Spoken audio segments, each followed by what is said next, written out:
Assalamualaikum warahmatullahi wabarakatuh. Halo guys, izin memperkenalkan diri. Nama aku Wanginda Sumi dari kelas 11 BMC 1. Sini aku akan membahas tentang perbedaan sel hewan dan tumbuhan. Sebelum itu kita harus tahu pengertian dari sel tersebut. Dikutip dari modul biologi kesehatan SMK, sel hewan dan tumbuhan tahun 2016 oleh Nurhayati yang diterbitkan Kemikbud. Sel hewan adalah bagian terkecil makhluk hidup yang menunjukkan ciri khas kehidupan. Setiap sel mengandung struktur yang disebut organel. Setiap organel memiliki fungsi tertentu. Selanjutnya yaitu pengertian sel tumbuhan.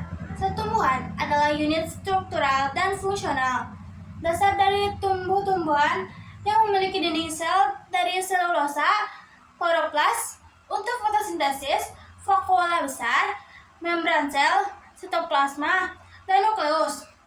Dinding sel memberikan kekuatan dan bentuk pada sel tumbuhan, yaitu untuk membedakan sel hewan dan tumbuhan.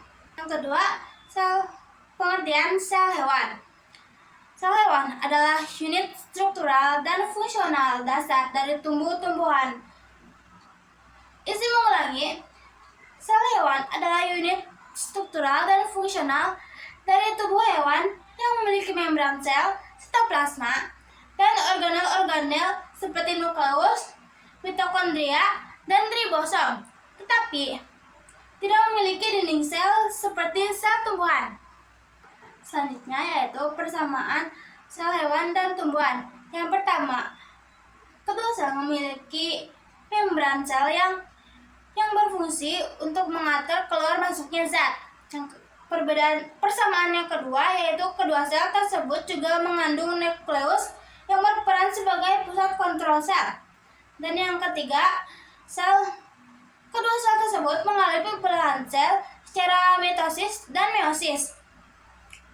Yang terakhir yaitu perbedaan sel hewan dan sel tumbuhan. Yang pertama yaitu dari ukuran. Sel tumbuhan lebih besar daripada sel hewan. Dan yang kedua yaitu bentuk. Sel tumbuhan memiliki bentuk tetap dan izin mengulangi, sel tumbuhan memiliki bentuk tetap dan sel hewan tidak. Yang ketiga yaitu dinding sel. Sel tumbuhan ada dinding sel dan sel hewan tidak ada. Yang keempat, izin mengulangi, yang keempat yaitu plastida ada pada sel tumbuhan dan tidak ada pada sel hewan. Yang kelima yaitu vakuola ada dan besar pada sel tumbuhan dan tidak ada pada sel hewan. Pada hewan uniseluler, vakuola lebih kecil. Yang selanjutnya yaitu sentriol tidak ada pada sel tumbuhan dan ada pada sel hewan. Yang selanjutnya nukleus lebih kecil dari vakuola pada sel tumbuhan dan lebih besar dari vesikel pada sel hewan.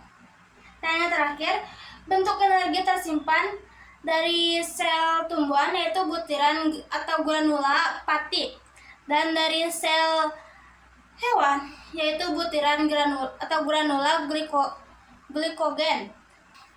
Sekian presentasi dari saya. Mohon maaf jika ada salah-salah kata. Wassalamualaikum warahmatullahi wabarakatuh.